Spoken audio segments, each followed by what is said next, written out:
This year has marked a turning point in Star Citizen's history. We have finally moved past the question of whether we can build an architecture to deliver a universe with incredible detail at massive scale, seamlessly, and where thousands of people can all play together.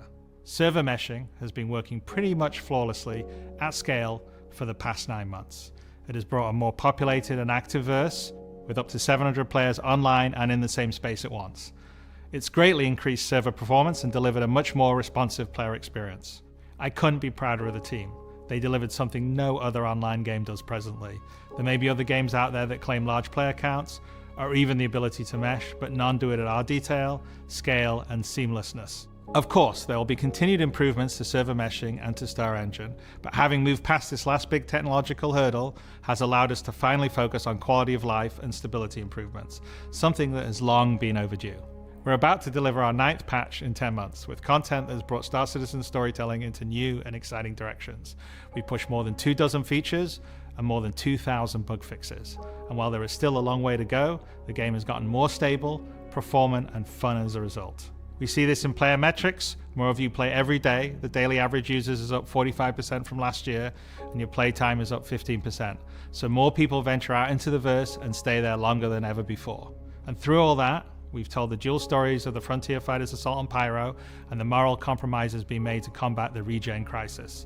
Now, as those stories come to a rest for the time being, it's time to look forward to the next chapter of Star Citizen, where the instability in Pyro and the callous actions of some pave the way to new adventures, new locations, and new threats. Last year, we announced our next Star System would be Nyx, home to the People's Alliance of Levski and bordering the Vandal threat. Today, we're proud to share that your adventures in Nyx begin not next year, but next month, when Star Citizen's 3rd system comes online in Alpha 4.4. 2 new systems in 1 year. That's only possible because of the tireless work of our development teams, server meshing accelerating what's possible, the support teams behind the scenes, and most importantly, all of you. Now, I do miss that we're not all together under one roof this year, but in many ways, we're more connected than ever. Across the globe, many of you are gathering at watch parties, 9 of them with our developers in attendance, and countless others springing up in communities everywhere, and all happening simultaneously today. So even if we're separated by oceans and continents, we're bound together by the same passion for space, for discovery, and for this incredible universe we're building together. Whether you're at home or alongside your crew at a watch party, grab a drink, sit back, and let us take you inside our up-and-coming plans for the next year of Star Citizen.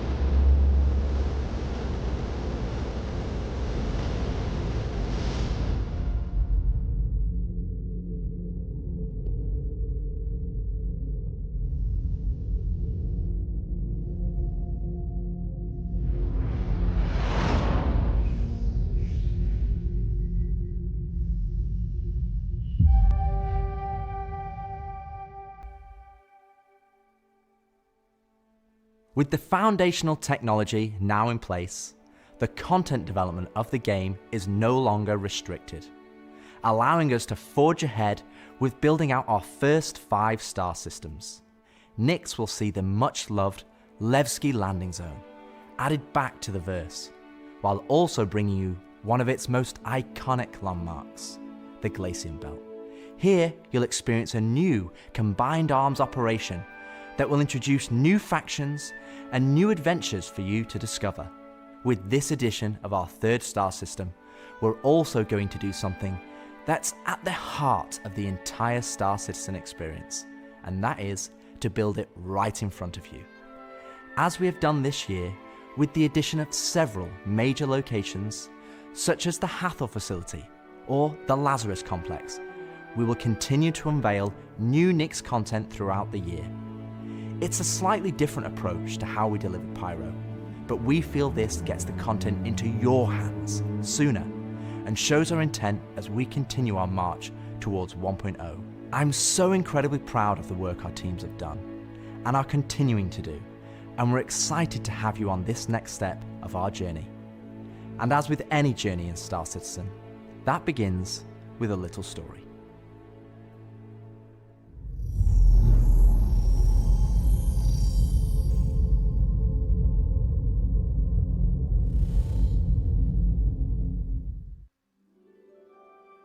In 2025, we introduced two major storylines spanning multiple patches, creating a living backbone for adventure across the universe. The first was Pyro Must Burn. It connected Stanton to Pyro and introduced the Frontier Fighters, who are relentless, brutal, and determined to wipe out any threats that cross them. And with this month's release, you'll now take part in the conclusion to that storyline. The second was Science Run Amok, with the regen crisis throwing the Empire into chaos, and you all jumping in to help the various corporations respond.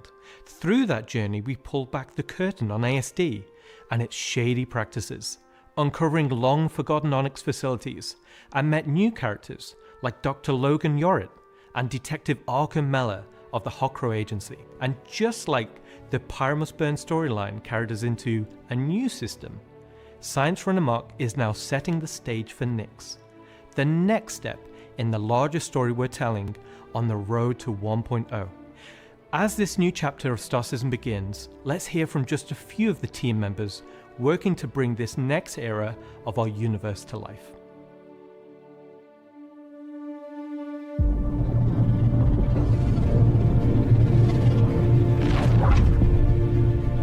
When the Nyx system was first discovered, the United Empire of Earth, the UAE, came out and did scans and kind of found out that the system wasn't really worth settling. The planets were too hard to terraform, the resources were too tough to get, so they opened it up.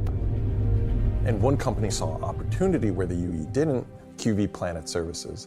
And so they expanded into the system and tried to mine as much as they could, making a very slim margin by the sheer quantity of resources they were pulling out.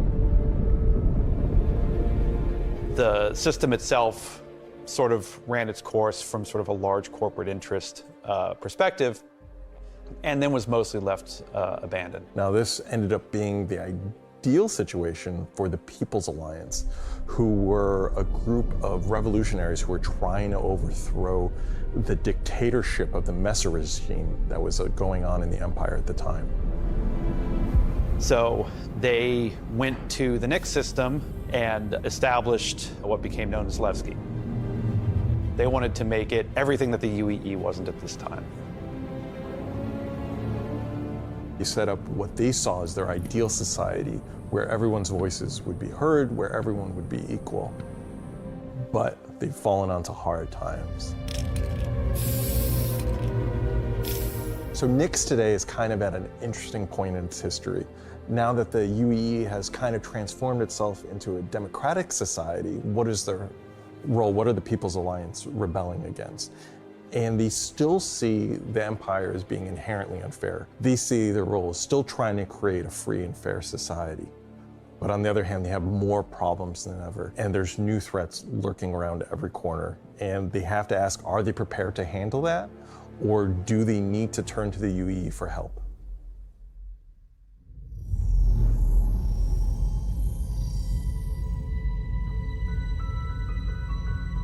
Making a star system is you approach it from kind of two angles in a weird way. What is this system bringing to the gallery? How does this new system plug into it, and what does it bring to the table from a sort of a flavor experience? We want to make sure that whatever it's bringing to the company is unique and has some flair to it.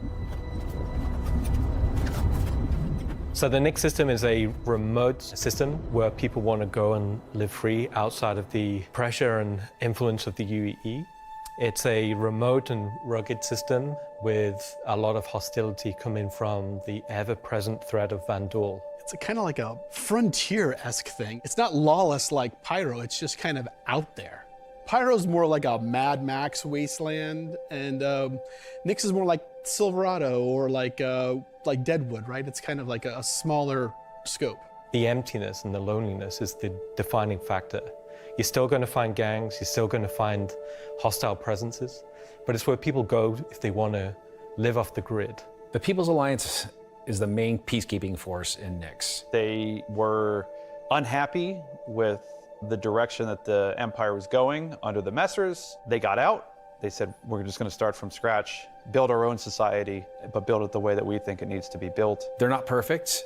They're just people, but they're doing their best. They want to help keep Nyx safe and make it prosper. They are trying to do the best that they can, but are faced with the realities of dealing with people, which is tricky. The Pyro star is quite a warm star. Stanton star is quite neutral. And the Nyx is a little bit cooler. The system has its star, and it has this dark, really, really dense gas sort of nebulous cloud.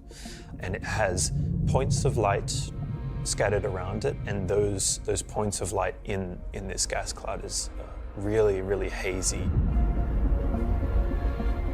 So because Nyx is bordering Vandal space, it was important that we have a gap in the Nyx gas cloud where you could sort of just, in between the clouds, see a piece of the Vandal space. It feels so close that it's even like protruding some red light. The level designers are using it as an actual visual indicator of where to place more dangerous POIs. So if you point your ship in the direction of it, you should find, as we build it out, that you will be in more and more danger. And I think that's really cool. To give more atmosphere, I was testing out adding some sort of space snowflakes, essentially. So when you look towards the sun, you can sort of see that sort of like sparkle. But then when you look away from the sun, you'll see the reflections and sort of like little glints of light. For the jump points in Nyx, we'll have 2 on this release. We'll have one from Pyro to Nyx and one from Stanton to Nyx. It should be going from Nyx to Castra, but we're essentially bypassing Castra temporarily. Hey, we want to make sure you can get there any way you want. Galatian Belt is a huge asteroid belt that is in sort of the middle of the system. The Galatian Belt is a combination of a bunch of technologies that we already had. The asteroid fields we use for planetary rings and the gas clouds, and it's combining them to make something completely new that we've just not seen before. It's full of resources that are still left unharvested because it's kind of a tricky spot for mining. It's not the easiest place to go, but that means that there's still a lot of opportunity for independent miners to go out there. So the rocks in Nyx are a bit more sharp, like sorts of like icy look, rocky, cliff-like, very different from those in the Pyro and the Stanton. One of the big differences too is all of that extra added movement that just adds a little bit of extra flair. It's also a good hiding spot for people who are trying to elude capture, maybe set up ambushes, that type of stuff. I always feel way more interesting flying in those spaces than just, you know, through empty void. And as we build out the Glacian Belt over the next year, lots of places to put new content. Delamar is a very large asteroid in the Glacian Belt that QV Planet Services had built a mining base on that got taken over by the People's Alliance and renamed Levski.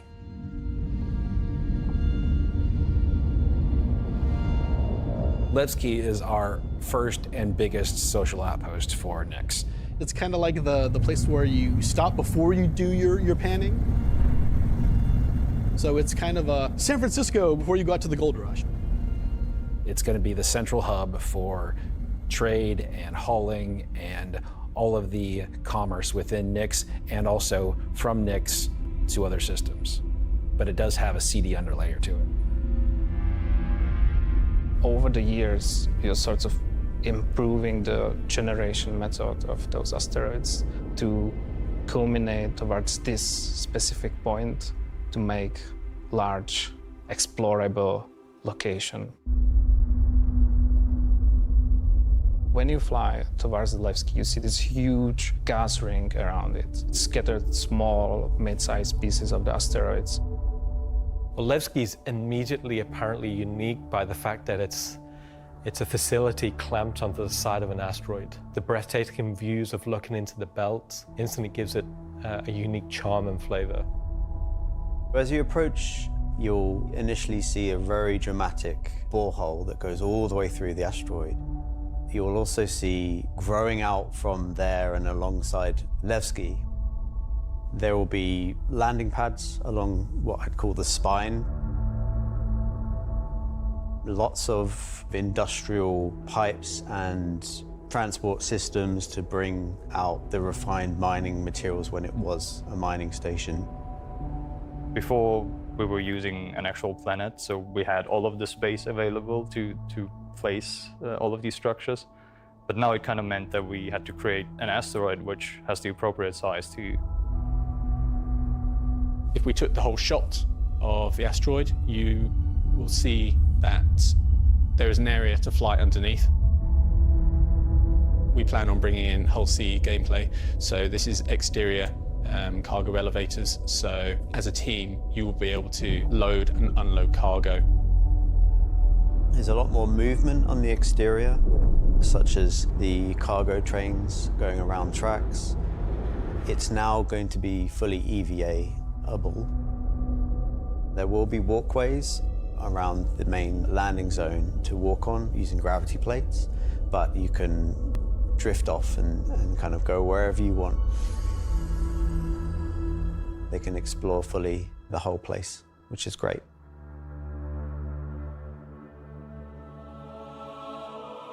Unlike the majority of anarchists living in Pyro, there are people here in Nyx that care. It's not a downtrodden or derelict, dilapidated location. It has a sense of order. But only where the People's Alliance has people living. We've had Levski before, and we've updated it quite substantially to be more in line with the newer features that have been put in since, but also visually, and there's been a lot of quality of life fixes that we've wanted to add and bring up to like a good standard for a landing zone. Gracing the main lobby of Levski is a large statue of Anthony Tanaka, who was a child worker. And was being worked to death, all of them were. And Anthony Tanaka just had a break and just said no, and stood up against the foremen, the supervisors, the managers, the guards, and was killed for it. And so he became a sort of a figurehead. And kind of was one of the linchpin moments in seeing the fall of the Messer regime.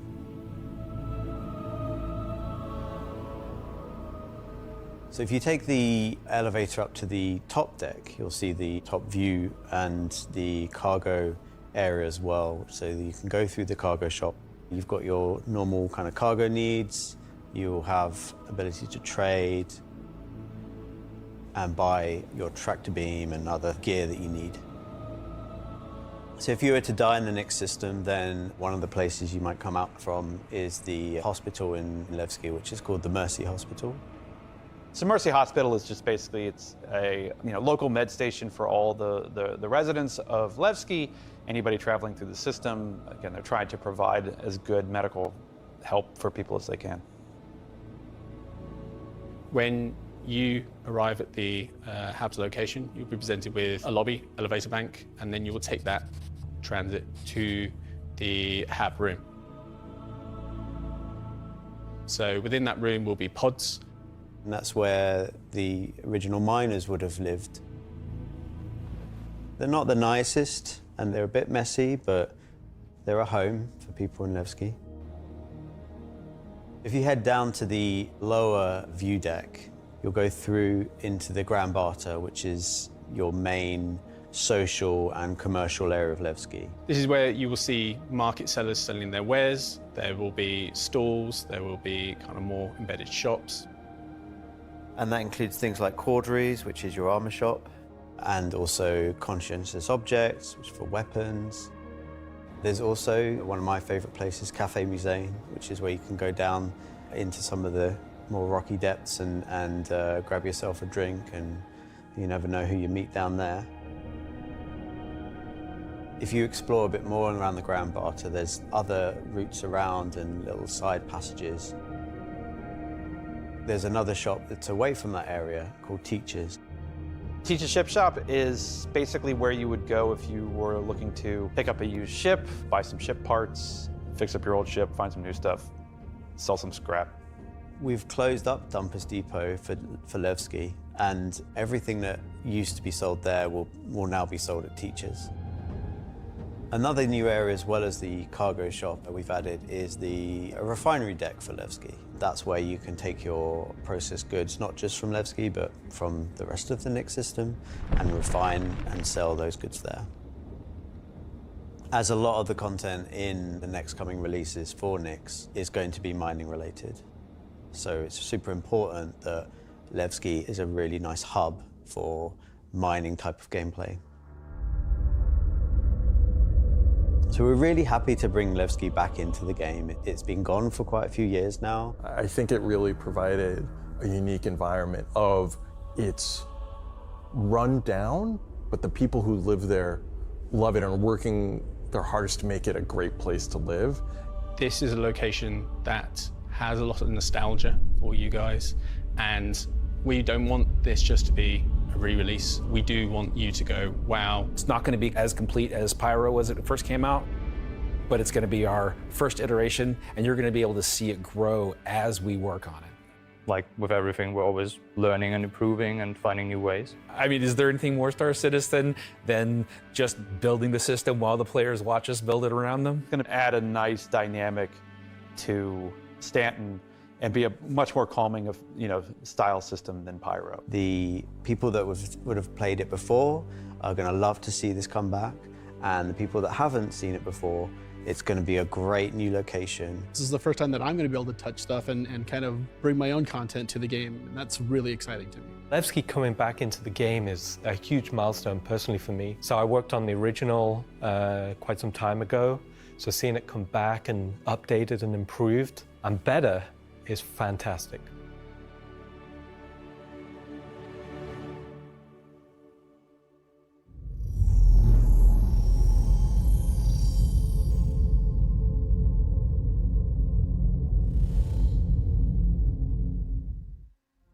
So we've talked about Levski, we've talked about the Glacian Belt, but you're probably asking yourself, what's the new gameplay activity we're going to be doing? So let's find out.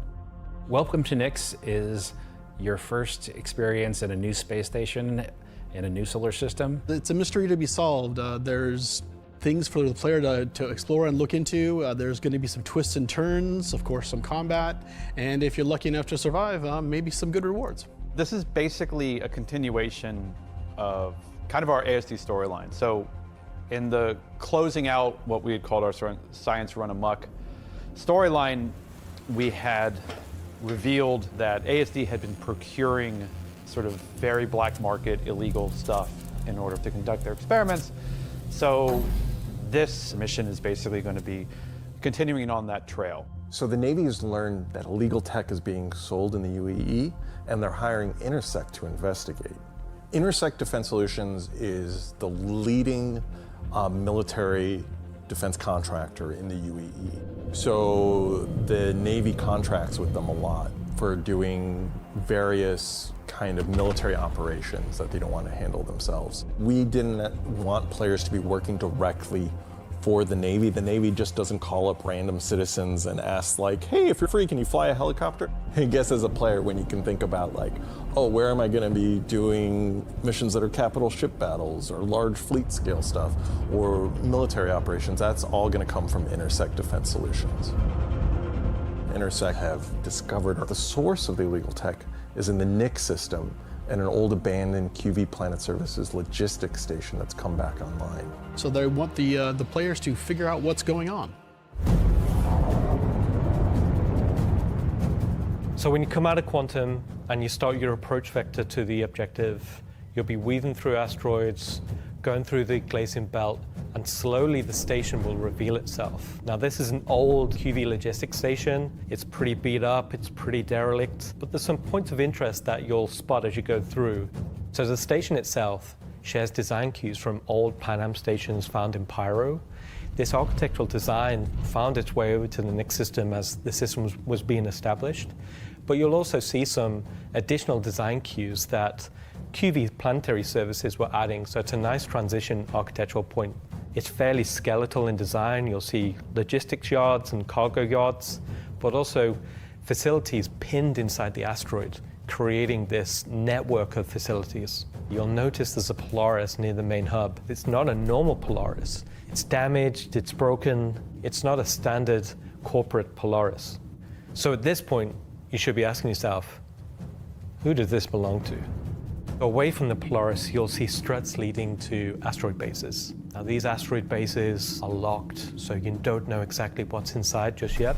But all of this comes together to form the playground for the mission to take place.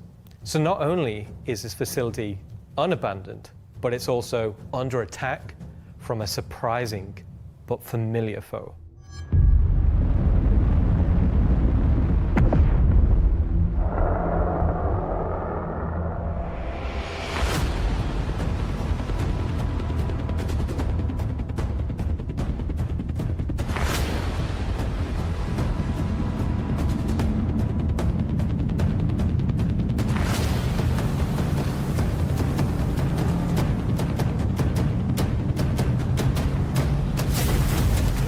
First time in the PU, the Vandal.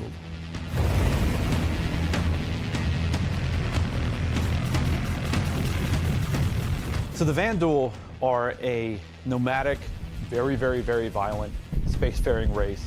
They've been striking out against outposts and such in the Nyx system. They don't really know what they want, don't know why they're doing it, but it seems like whoever's running the station is really pissed them off.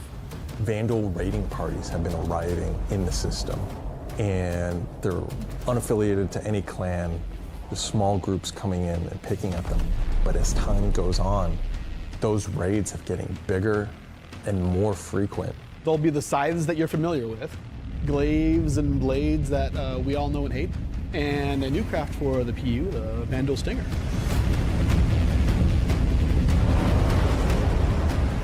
You will be contacted by some civilians on arrival asking you for help. So at this point, you have a choice. You can either bug out, mission over, or join the fight. This will be the first time since the PU launched that you'll be able to fight against Vandal aggressor ships. This fight will be intense. The player should be able to deal with them, but they will have to be prepared and they'll have to come back in to fight off this initial wave, and that won't be the end of it. After you fight off the Vandal ships, the mysterious inhabitants of the station invite you to come on board. Which INSEC sort of will encourage you to do because it'll help further their investigation against what's happening here, why these QV stations have come back online. You dock your ship, you board the station, and it turns out the inhabitants here have a real surprise for you. The player will be immediately ambushed. These guys are not your friends. Of course, it's not going to be easy because the people that are inhabiting the station are going to fight you every step of the way. The fight will be challenging, but this definitely will be the warm-up phase of this mission. This will be the players getting a sense of what exactly is going on there, who these new people are. They'll be in unfamiliar armor. They'll be wielding unfamiliar weapons.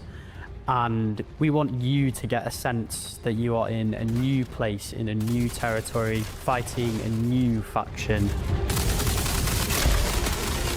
So after you survive this initial ambush, you get back in touch with INSEC, and obviously the question is, who are these people? Why are they attacking? Why are the Vandal attacking them?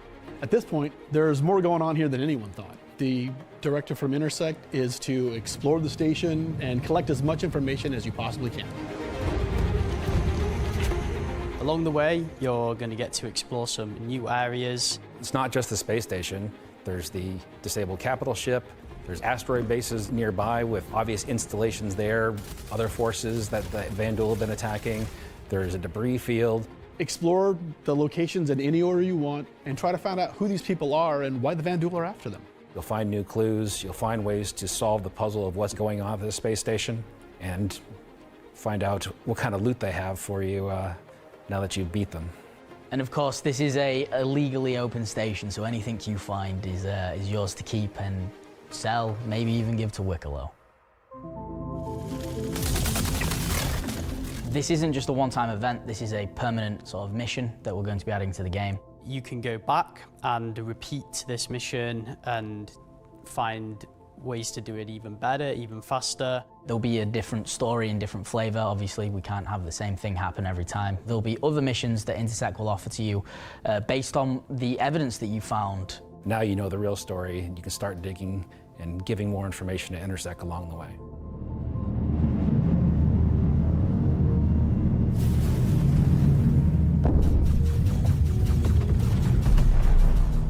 I'm super excited to finally see the Vanduul in the PU. I'm excited to bring cool Vanduul ship combat to SC. Players in the PU will now get to face down these awesome ships and get a taste of like we already have it in Arena Commander, where you get to fight the Vanduul swarm, and being able to do that in the PU is going to be, I think, a heck of a lot of fun. So this marks a great milestone for us for not only pushing hard and adding great content this year, we're also being able to introduce the next star system and introducing the next landscape to tell new stories and add new gameplay beats into the ever-expanding universe. So we'll leave 4.4 there. If you're at one of the watch parties, please raise a toast to the great work that all the teams have been doing this year. And I'll be right back in just a few minutes to look ahead at some of the things coming in 2026.